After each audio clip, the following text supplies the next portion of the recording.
इस पाठ में हम भैया बहनों आज महाराष्ट्र के संतों की चर्चा करेंगे।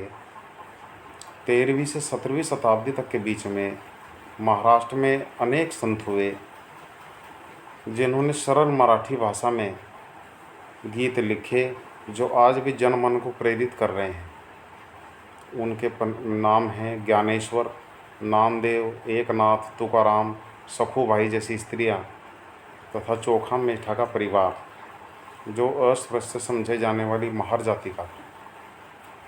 भक्ति की है परंपरा। पंढरपुर, ध्यान देने योग्य बात है, पंढरपुर में विट्ठल भगवान विष्णु का एक रूप और जन मन के हृदय में विराजमान व्यक्तिगत देव ईश्वर संबंधी विचारों पर केंद्रित थी।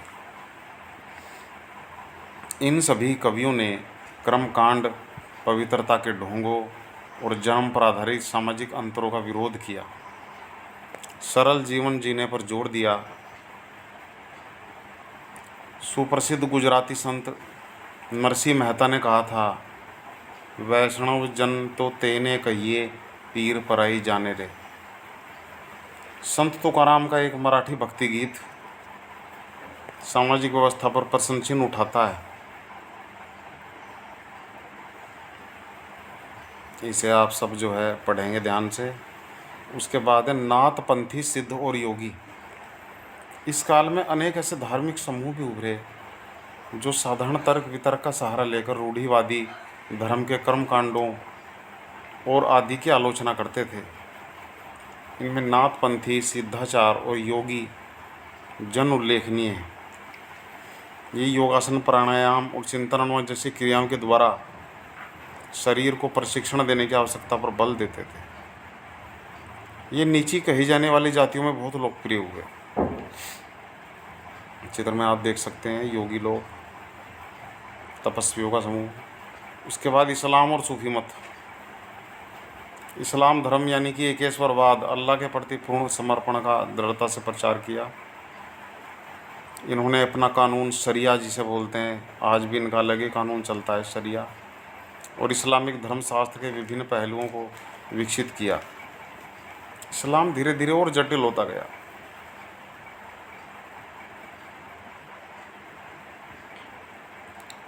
इस्लाम के जो कवि लोग होते थे उन्हें सूफी संत कहा जाता था। ये सूफी संत भी अपनी काव्य रचना करते थे।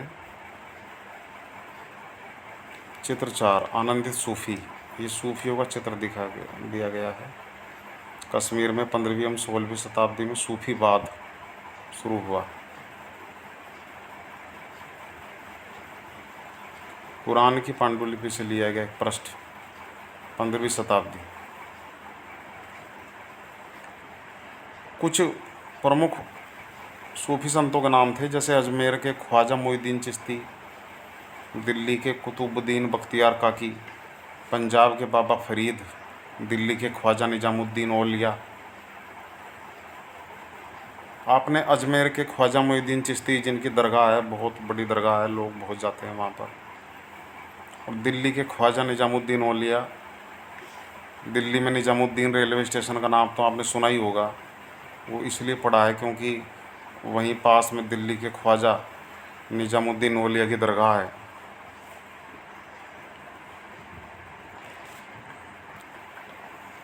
ये एक दरगाह का चित्र है।